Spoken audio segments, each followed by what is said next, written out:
Assalamualaikum warahmatullahi wabarakatuh. Salam sejahtera untuk kita semua.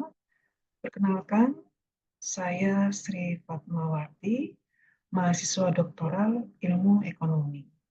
Dan pada kesempatan ini, saya akan melakukan ekspos proposal disertasi saya yang berjudul Eksistensi Siklus Anggaran Politik atau Political Budget Cycle. Sebelum saya memaparkan, saya mengucapkan terima kasih kepada tim promotor saya, yaitu Bapak Profesor Triwidodo MIC DF PhD dan Bapak Adianto Alfitradi MSI PhD yang telah memberi kesempatan dan membimbing saya sampai sejauh ini. Di sini saya akan memaparkan dua essay. Essay yang pertama terkait dengan indikator fiskal dan faktor kondisional pada lingkup negara. Kemudian berikutnya nanti pada isi yang kedua mengarah pada aspek regional atau lokal.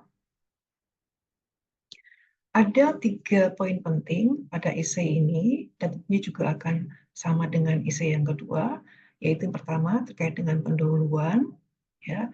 Yang kedua terkait dengan tinjauan teoritis yang saya gunakan, ada penjelasan mengenai political budget cycle, dan yang ketiga adalah tahapan-tahapan yang saya gunakan dalam metodologi riset ini.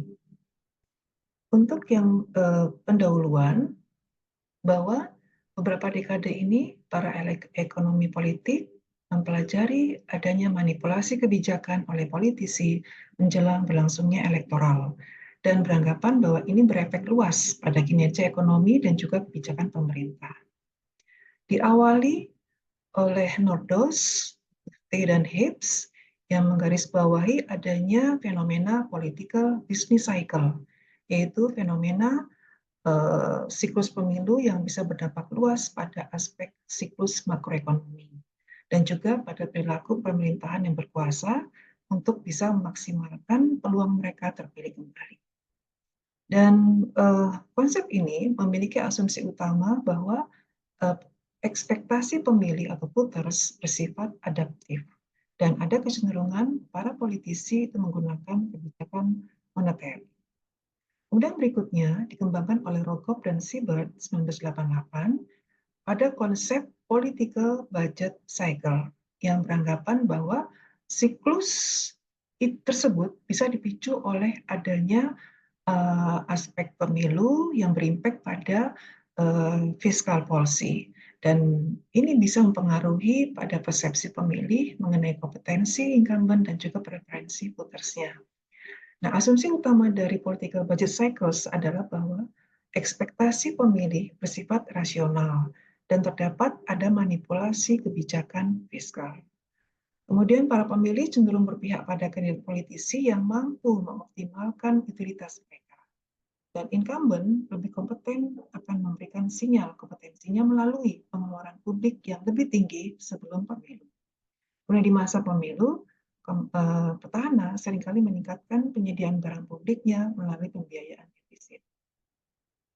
Kemudian berikutnya Rogoff melakukan pengembangan lebih jauh terkait dengan konsep political budget cycle, yaitu pada aspek komposisi kebijakan fiskal, baik dari indikator spending ataupun indikator revenue fiskal.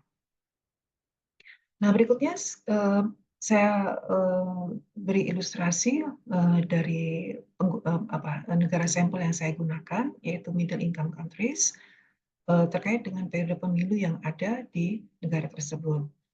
Untuk periode pemilu di negara upper middle, ada kecenderungan frekuensi periode pemilunya dilakukan selama 4 tahun sekali. Sedangkan di negara lower middle, periode pemilu dilakukan selama 2 tahun sekali. Kemudian berikutnya adalah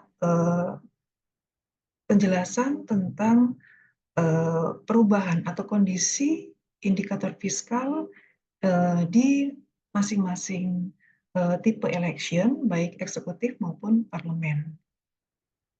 Untuk indikator yang pertama, yaitu budget balance, terlihat di sini bahwa negara negara upper, ya, negara upper itu besar budget balance sebelum election, pemilihan, itu relatif lebih rendah dibandingkan saat elections.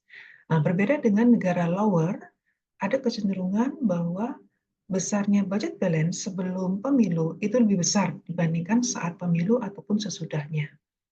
Nah, bagaimana dengan sistem parlementer? Pada sistem parlementer terlihat polanya hampir sama antara upper maupun lower, yaitu bahwa besar budget balance sebelum pemilu relatif lebih rendah dibandingkan dengan saat pemilu ataupun sesudahnya. Nah, kemudian berikutnya pada indikator yang kedua, yaitu indikator pengeluaran. Indikator pengeluaran di sini terlihat bahwa untuk negara uh, upper, besarnya expenditure sebelum election, besarnya expenditure sebelum election itu relatif uh, apa di sini lebih rendah, relatif lebih rendah dibandingkan dengan saat election ataupun sesudahnya. Berbeda dengan yang di lower. Untuk lower ini besarnya pengeluaran itu relatif lebih tinggi sebelum pemilu dibandingkan pada saat pemilu. Kemudian bagaimana dengan yang di parlementer? Untuk yang di sistem parlementer, besarnya belanja pemerintah, baik di negara upper maupun di negara lower, ada kecenderungan besarnya spending sebelum pemilu itu relatif lebih rendah dibandingkan saat pemilu. Kemudian kita beralih pada indikator ketiga, yaitu pada pendapatan pajak. Ya, di sini terlihat bahwa untuk negara upper maupun negara lower, di sini besarnya pendapatan pajak itu relatif lebih rendah sebelum pemilu dibandingkan dengan saat pemilu ataupun sesudahnya. Ya, begitu juga dengan yang ada di parliamentary election, ya, bahwa besarnya pendapatan revenue, besarnya pendapatan revenue, baik sebelum revenue sebelum election itu lebih rendah dibandingkan dengan saat election. Nah, berikutnya adalah bahwa mayoritas studi empiris lebih cenderung fokus pada variabel fiskal yang sifatnya spending, ataupun mungkin pada aspek budget defisit. Dan minoritas itu mempertimbangkan adanya aspek pendapatan. Kemudian keberadaan PBC di negara berkembang seringkali dipengaruhi oleh perubahan pengeluaran dibandingkan dengan perubahan pendapatan, terutama pada pajak. Kemudian ada beberapa faktor kondisional yang bisa mempengaruhi ekstensi PBC, yaitu faktor lingkungan, institusi, terkait dengan tingkat demokrasi ataupun transparansi fiskalnya. Kemudian kedua adalah terkait dengan aspek politisnya, yaitu kompetisi partai dan juga dari aspek fragmentasi politiknya. Dengan demikian dari sini bisa dirumuskan dua masalah penting, yaitu bahwa perlu memahami adanya keberadaan political budget cycle di negara middle income countries. Kemudian perlu juga memahami seberapa besar peran dari pengendalian korupsi atau control of corruption dan akses media terhadap ekstensi PBC. Sehingga nantinya akan bisa diketahui tujuan dari ISAI ini adalah untuk mengetahui eksistensi BBC di negara middle income countries dengan mempertimbangkan aspek control of corruption dan akses media.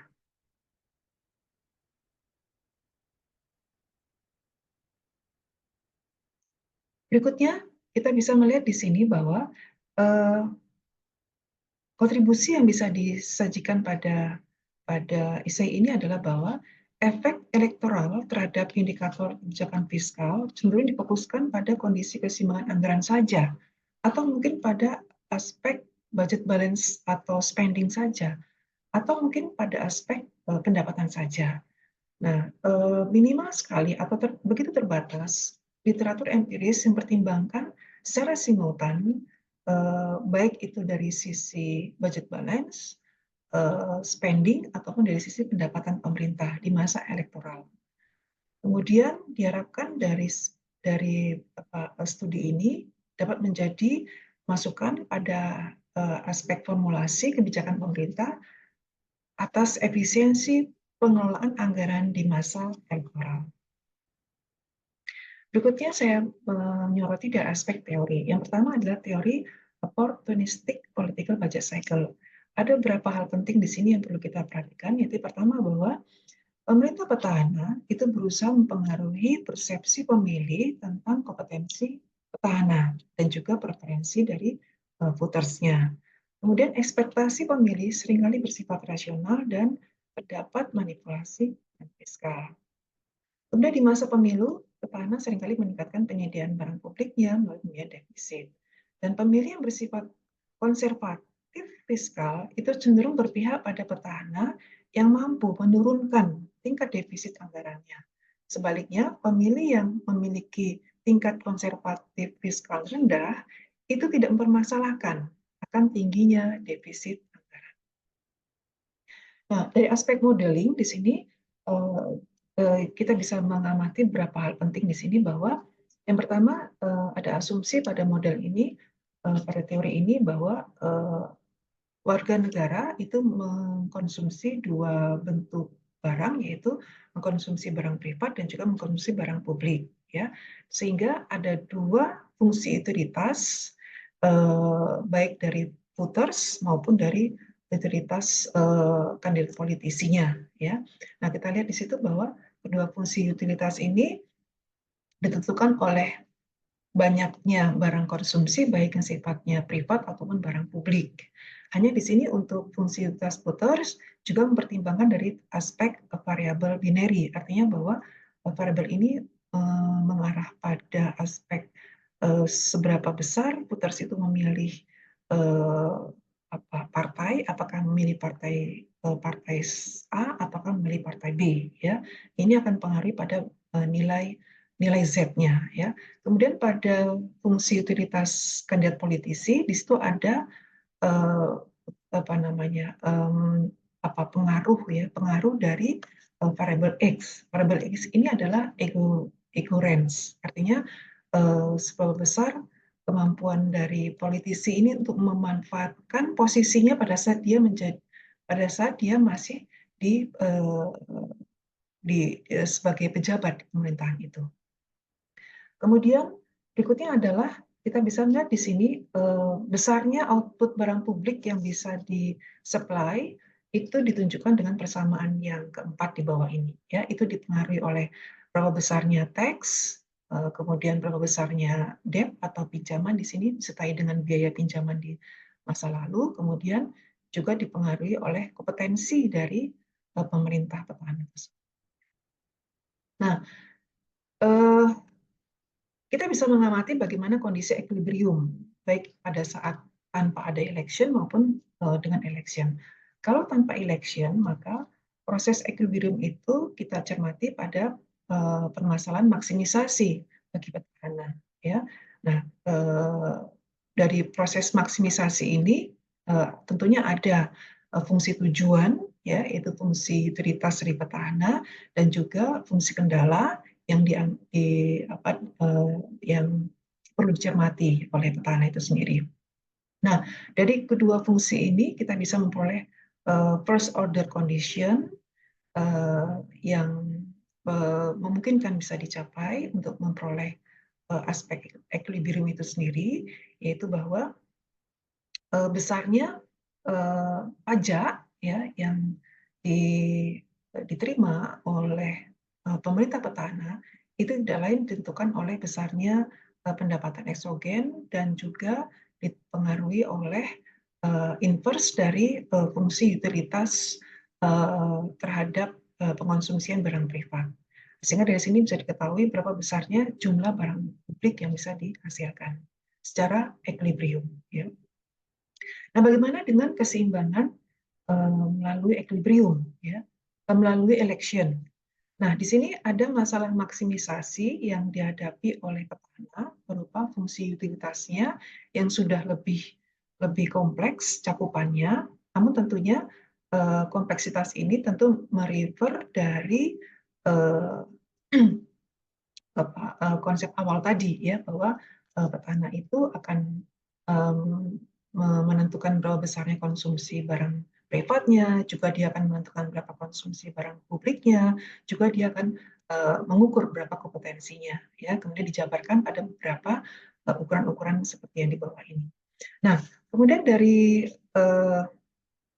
fungsi utilitas petahana akan dilakukan proses maksimisasi terhadap besarnya pinjaman yang memungkinkan bisa diakses oleh pemerintah petahana untuk proses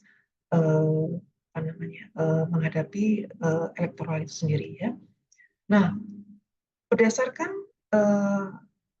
tahapan diferensiasi, maka diperoleh first order conditionnya, yaitu seperti ini, ya, 1 plus 1 min sigma, F aksen dikalikan 1 min sigma kali dt hat minum dt kalikan dengan X, yaitu ekorennya, kemudian dikurangi dengan biaya yang dihadapi atas pinjaman oleh pemerintah.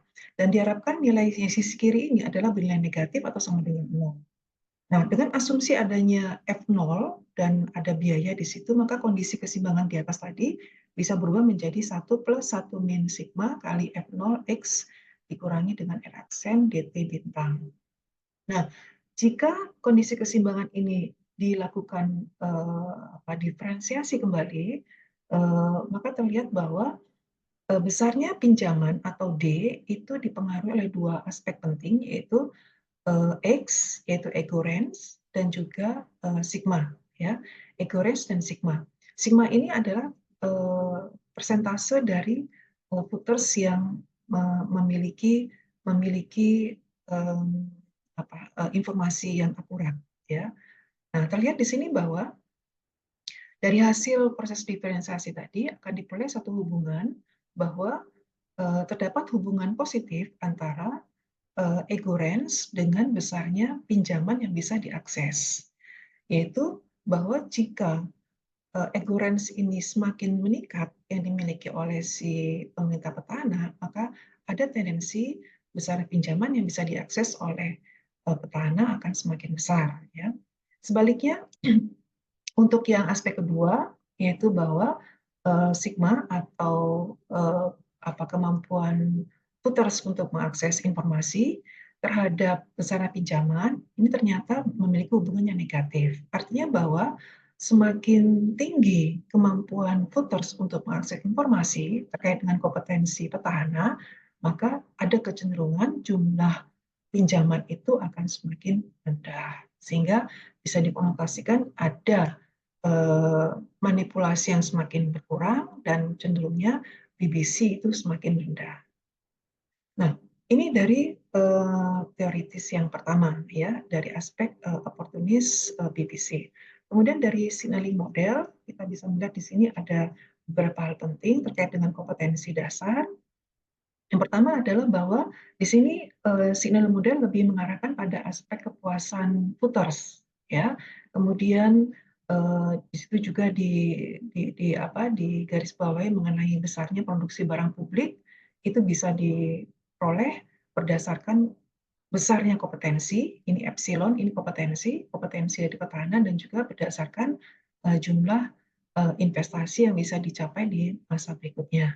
Sehingga jika fungsi utilitas atau fungsi tujuan di atas ini dibandingkan dengan fungsi kendalanya, maka akan diperoleh suatu proses maksimisasi sehingga akan didapatkan first best solution-nya atau first order condition-nya dengan maksimumkan persamaan 1 dan 2, yaitu bahwa besarnya jumlah barang konsumsi investasi itu ditentukan oleh biaya, ya, ditentukan oleh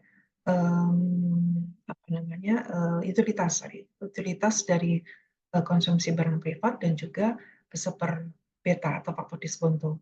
Kemudian besarnya barang publik yang bisa dia produksi itu tergantung dari besarnya kompetensi dan juga investasi di masa itu. Kemudian pada model ini juga digarisbawahi tentang timing of signals, bahwa sinyal kompetensi itu seringkali disampaikan di saat sebelum pemilu, bukan di saat masa awal jabatan politisi itu berlaku. Nah, itu dari sisi teoritisnya, ya. Nah, kemudian saya jabarkan di sini beberapa kajian literatur sehingga akan bisa dibentuk beberapa hipotesis di sini, ya. Yang pertama yaitu terkait dengan indikator fiskal yang indikator fiskal budget balance, bahwa peluang petahana untuk terpilih kembali itu akan meningkat dengan adanya kebijakan fiskal yang sifatnya ekspansioner sebelum pemilu. Dan diperkirakan di sini bahwa ada efek negatif atas tahun pemilu terhadap kondisi keseimbangan anggaran. Nah, dari kedua literatur ini maka dirumuskan satu hipotesis bahwa terjadi penurunan budget balance sebelum dan saat pemilu. Ya, maaf ini typo, harusnya ini hipotesis yang pertama. Ya. Kemudian berikutnya adalah kita menyoroti pada indikator yang kedua, yaitu spending. Ya. Nah, ada beberapa kajian literatur di sini yang salah satunya saya perlu bacakan, ya, yaitu bahwa politisi itu berperilaku oportunis sebelum pemilu dengan mendistorsi kebijakan fiskal untuk memaksimalkan prospek terpilih kembali. Nah, kemudian dari beberapa literatur yang lain, maka dirumuskanlah satu hipotesis yang terkait dengan spending, yaitu bahwa terjadi peningkatan spending pemerintah di masa sebelum pemilu. Nah, kemudian bagaimana dengan kondisi pengeluaran pemerintah di masa atau di saat pemilu, ya? Nah, kalau kita merefer dari beberapa literatur di atas ini, maka bisa dirumuskan hipotesis berikutnya, yaitu bahwa terjadi peningkatan pengeluaran pemerintah di saat pemilu atau di tahun pemilu. Ya. Kemudian berikutnya, bagaimana kondisi spending pemerintah setelah berlangsung pemilu atau di post election. Ya. Yang berikutnya kita bisa lihat di sini literaturnya bahwa pemerintah itu seringkali melakukan koreksi terhadap besarnya spending akibat perilaku oportunis sebelum pemilu, yaitu mengalami penurunan 2 tahun setelah pemilu atau mungkin 1 tahun setelah pemilu. Ya. Nah, ini bisa ditunjukkan pada hipotesis yang berikutnya, yaitu bahwa terjadi penurunan pengeluaran pemerintah di masa setelah pemilu. Oke, ini indikator kedua. Kemudian bagaimana indikator yang ketiga, yaitu revenue. Untuk indikator revenue, ya kalau kita merefer dari beberapa literatur yang sudah saya ilustrasikan di sini, bahwa terjadi penurunan tax revenue di masa pemilu. Bahkan bisa juga terjadi penurunan tax revenue di masa sebelum pemilu. Nah, sehingga di sini dirumuskanlah satu hipotesis bahwa terjadi penurunan tax collection baik sebelum maupun saat tahun pemilu. Tapi sisi lain terjadi peningkatan tax atau pendapatan tax setelah pemilu atau pemilihan. Nah, berikutnya adalah dari aspek faktor kondisional atau dari faktor moderasi yang saya angkat di sini, yaitu control of corruption dan media access. Untuk control of corruption, dari beberapa ilustrasi yang sudah saya rumuskan pada literatur ini, maka saya menyimpulkan ada satu rumusan hipotesis, yaitu bahwa pengendalian corruption itu bisa memperlemah adanya keberadaan BBC. Ya. Kemudian untuk faktor condition yang kedua, yaitu akses media, beberapa literatur yang sudah saya ilustrasikan di sini memberikan satu rumusan hipotesis yang bisa saya angkat di sini bahwa akses terhadap media itu bisa memperlemah adanya keberadaan PBC, Political Budget Cycle. Kemudian spesifikasi model yang saya gunakan berdasarkan dari pandangan Blomdehan, Sispensen, dan Lientran. Ini ada spesifikasi model empiris yang baseline yang saya gunakan, itu bahwa YIT di sini nanti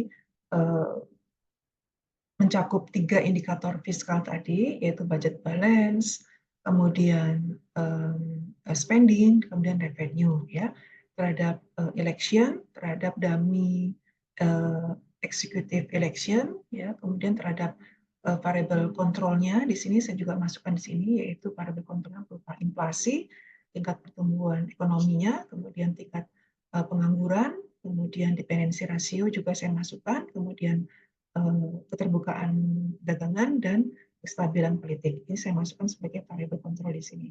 Kemudian karena ada pertimbangan faktor kondisional tadi atau moderasi, maka spesifikasi model saya kembangkan, yaitu dengan mengincludekan adanya interaksi antara election dengan pengendalian corruption dan election dengan akses media. Dari metodologi yang saya bisa jabarkan di sini, yaitu bahwa di sini menggunakan 46 negara kelompok middle income countries, ya, baik yang sifatnya upper maupun lower, ya, dalam kurun waktu pengamatan dari tahun 2010 sampai 2019. Di sini saya menggunakan middle income countries dengan berargumentasi bahwa sampel negara dengan memiliki karakter yang relatif sama, yaitu karakter income-nya, maka cenderung akan lebih mudah dalam mengungkapkan fenomena permasalahan. Kemudian sumber data yang saya akses berdasarkan beberapa variabel yang saya gunakan, maka untuk data indikator fiskal, budget balance, kemudian spending pemerintah ataupun revenue, itu saya akses dari data IMF, yaitu GFS. Sedangkan variabel independennya, yaitu election, salah satunya, itu saya akses dari election guide. Kemudian variabel kontrol, ya, baik tingkat pertumbuhan, inflasi, dan seterusnya, saya akses dari World Bank, yaitu World Development Indicator, dan juga dari INSCR. Dan variabel moderasi, di sini saya akses dari World Bank juga, yaitu World Governance Indicator. Nah, untuk kajian analisis ini menggunakan estimasi data panen dinamis, karena bisa memberikan keuntungan dalam observasi penyesuaian dinamis, dan berasumsi bahwa perilaku keseimbangan anggaran itu bersifat stokastik. Analisis itu menggunakan panen dinamis SIS GMM yang memiliki keunggulan dalam pengendalian heterogenitas individu yang tidak dapat diamati dan memberikan lebih banyak informasi variasi data untuk meminimalkan adanya multikolinearitas. Dan di sini ada beberapa tahapan dalam proses pengujiannya, yaitu pengujian stasioner, validitas instrumen, konsistensi data, tidak biasnya data, kemudian melakukan estimasi data panen dinamis, dan juga melakukan pengujian robustness. Kemudian berikutnya adalah isu yang kedua, yaitu siklus anggaran, politik, dan pilkada di Indonesia. Pertama adalah background. Di negara dengan sistem politik demokratis, politik dapat mempengaruhi kebijakan ekonomi makro, terutama kebijakan fiskal. Hal itu terjadi karena adanya insentif dari pemerintah untuk manipulasi kebijakan fiskal. Pengamatan PBC di tingkat negara seringkali lemah dalam mengontrol semua sumber heterogenitas lintas negara yang tidak teramati. Sedangkan data atau pengamatan PBC di tingkat nasional ataupun lokal itu bisa memberikan efek transparansi yang lebih luas terhadap monitoring kebijakan pemerintah daerah, dan juga voters akan lebih mudah melihat relevansi antara insentif dengan manipulasi fiskalnya. Kemudian beranjak dari kebijakan desentralisasi fiskal dan juga pada proses demokratisasi politik, ini bisa memberikan peluang insentif bagi petahana untuk mengalokasikan barang publik yang sesuai dengan preferensi masyarakat dalam mempengaruhi persepsi pejabat. Nah, sehingga di sini akan mengarah pada satu implikasi bahwa dengan adanya desentralisasi fiskal yang bertendensi pada aspek spending dan juga proses demokratisasi politik pada pemilihan kepala daerah yang sifatnya langsung dan serta, ini diimplikasikan dapat memperbesar adanya penggunaan anggaran publik demi kepentingan pilkada. Sehingga di sini rumusan masalah yang bisa saya angkat adalah bahwa mencakup dua hal penting, yaitu seberapa besar peran dari kompetisi partai dan akses media terhadap magnitude PBC pilkada. Dan yang kedua adalah seberapa besar peluang menang dari pemerintah petahana untuk bisa terpilih kembali. Nah, mencakup 4 permasalahan utama, yaitu bahwa apakah eksistensi PBC itu terjadi pada komposisi belanja pemerintah daerah. Apakah faktor kondisional tersebut bisa berpengaruh pada ekstensi PBC?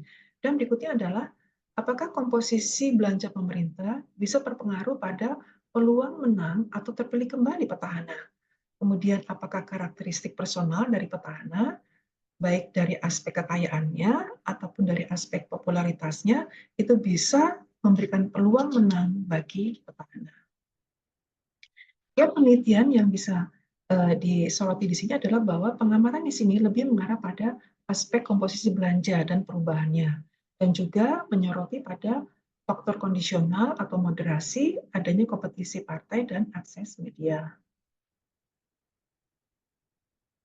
Untuk literatur review di sini, ini nantinya akan menjadi referensi dalam perumusan hipotesis bahwa BBC secara oportunis adalah merupakan motivasi petahana untuk meningkatkan perolehan suara, baik ekonomis maupun baik ekonomis sebelum election.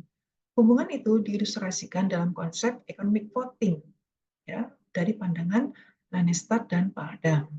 Kemudian literatur PBC di tingkat nasional itu mengalami perkembangan yang begitu pesat dan diakui adanya homogenitas dari struktur pemerintah, baik instrumen kebijakan ataupun dari aturan elektoralnya. Beberapa komponen spending mengalami perubahan atau kenaikan, baik kenaikan di masa pemilihan, yaitu komponen belanja jasa sosial dan konstruksi infrastruktur, kemudian bisa juga komponen belanja kesehatan, pendidikan, dan konstruksi, dan atau mungkin juga belanja publik, belanja kapital, dan transfer.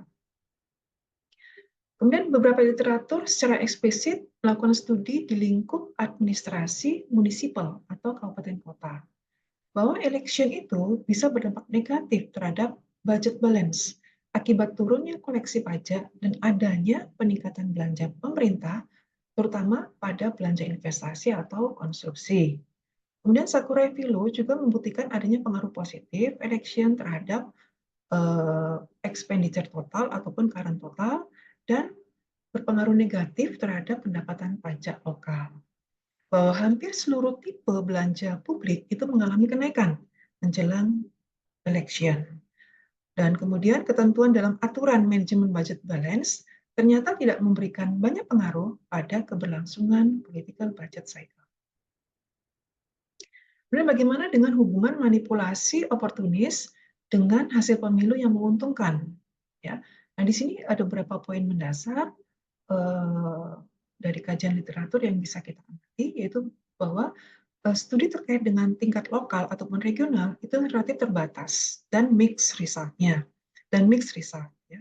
Kemudian defisit anggaran di tahun pemilu bisa mengurangi peluang petahana untuk terpilih kembali. Kemudian perilaku oportunis pada pengeluaran publik itu bisa berpengaruh positif terhadap pemilihan kembali. Kemudian yang ketiga, diperkirakan tidak ada efek signifikan antara atas siklus politik itu, ya. Kemudian perubahan komposisi anggaran itu bisa berdampak positif terhadap probabilitas terpilih kembali petahana. Kemudian fungsi reaksi pemerintah di masa eleksi mempertimbangkan adanya ketidakpastian hasil elektoral, sehingga semakin tinggi kompetisi partai bisa meningkatkan keuntungan dalam perolehan suara. Kemudian aspek lain petahana ini bisa mempengaruhi positif peluang menang kembali. Dan popularitas juga begitu, bisa menentukan opini publik secara luas melalui media akses. Dari sini bisa dirumuskan hipotesis bahwa yang pertama, terjadi penurunan budget balance pemerintah daerah sebelum dan saat tahun pemilu. Kedua, terjadi peningkatan pengeluaran pemerintah daerah dan komponen pengeluaran sebelum dan saat tahun pemilu. Yang ketiga, bahwa kompetisi partai itu bisa memperkuat adanya eksistensi BBC, sedangkan akses media justru bisa memperlemah eksistensi BBC. Kemudian perubahan komposisi belanja pemerintah bisa berpengaruh pada peluang menang terpilih kembali petahana. Kemudian popularitas petahana bisa mempengaruhi peluang menang pemerintah petahana. Kekayaan juga begitu, bisa mempengaruhi peluang menang pemerintah. Kemudian terkait dengan spesifikasi model yang diangkat di sini, merefer dari model Fair, Dreesen, Eslava, dan Cassini-Saranditz. Kita bisa lihat di sini model baseline yang pertama yang di atas, kemudian beberapa model di bawahnya ini sifatnya mempertimbangkan adanya aspek kondisional atau moderasi tadi, baik yang mengarah pada kompetisi partai ataupun mengarah pada akses media. Berikutnya adalah sumber data yang digunakan, dimanfaatkan dari beberapa variabel yang diilustrasikan, bahwa untuk variabel indikator fiskal, yaitu budget balance, maupun indikator spending, government expenditure, ini menggunakan sumber data dari Dirjen Perimbangan Keuangan Kemenq dan BPS. Kemudian untuk variabel independent election itu diperoleh dari data Kemendagri dan KPU. Untuk data populasi ini sebagai variabel kontrolnya, ya, yaitu populasi, pertumbuhan ekonomi daerah, kemudian fiscal dependence index, ya, ketiga variabel ini mengakses dari data BPS dan Kemenq. Dan untuk data variabel moderasi menggunakan data dari Kemendagri dan KPU juga Susenas. Untuk spesifikasi model yang kedua, menggunakan model Dreesen-Eslava dan Cortares, yaitu mengilustrasikan peluang atau probabilitas terpilih kembali petahana. Nah, di sini saya beri simbol P, Win, IT sama dengan 1, yaitu dipengaruhi oleh GE, ya, perubahan komposisi belanja pemerintah, kemudian KP, ini adalah karakteristik petahana, yaitu diarahkan pada aspek popularitas dan juga kekayaan. Dan yang W ini adalah variabel kontrolnya, yaitu tingkat pengangguran, pertumbuhan ekonomi daerah, dan inflasi. Nah, ini beberapa sumber data yang diperoleh dengan mengarah pada model yang kedua, yaitu mendeteksi, mengukur seberapa besar peluang petahana itu bisa terpilih kembali. Kemudian untuk aspek data di sini, model 1 dan 2 menggunakan data panel instrumen fiskal untuk kabupaten kota di Indonesia dengan menyelenggarakan election kepala daerah baik secara langsung maupun serentak selama tahun 2015 sampai 2019. Cakupan data sekunder yang digunakan baik pada model 1 maupun pada model 2, lihat di sini ada beberapa ilustrasi datanya, ya. Kemudian komponen pengeluaran pemerintah di sini lebih spesifik mengarah pada komponen belanja untuk pekerjaan umum perumahan, untuk komunikasi informatika, energi sumber daya mineral, pendidikan, kesehatan, kebudayaan, sosial, kepegawaian, dan permintaan umum, serta perhubungan. Kemudian dari sini akan dilakukan satu metodologi, baik dari model 1 model 2. Untuk model 1 menggunakan metodologi data analisis GMM, yaitu dengan tahapan pengujiannya berupa uji stasioner, validitas instrumen, konsistensi, biasa, estimasi model panelnya, dan juga uji robustness. Sedangkan model 2 ini menggunakan analisa regresi logistik, yaitu logistik linear. Demikian presentasi expose proposal yang sudah saya sampaikan, dan kurang lebihnya saya mohon maaf, dan tentunya mohon masukan dari Bapak Ibu semua. Terima kasih. Assalamualaikum warahmatullahi wabarakatuh.